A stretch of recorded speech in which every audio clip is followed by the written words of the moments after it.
জঙ্গলে একটি হরিণ এবং তার বাচ্চাকে অনেকগুলো শিকারী তাড়া করলো। তাড়া করতে করতে তার জঙ্গলের মাঝে নিয়ে গেল এবং হরিণটাকে অনেকগুলো তীর মেরে আহত করে রাখলো। তো এর মধ্যে বাচ্চাটা অনেক কান্নাকাটি করে তার মায়ের কাছে বসা ছিল। বাচ্চাটা গেল একটা মানুষের কাছে সাহায্য চাইতে। একটি ভালো মানুষ গাড়ি থামিয়ে বাচ্চাটার সাথে চলে আসলো, দেখলো তার মা অনেক অসুস্থ হয়ে তীরবিদ্ধ হয়ে পড়ে আছে।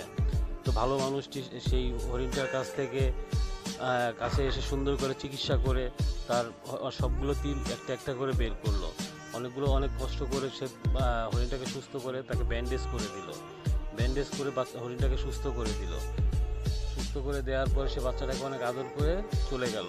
এরকম ভালো মানুষ এখনো আছে। এই ভালো মানুষটা যদি লাইক সাবস্ক্রাইব করে দিন।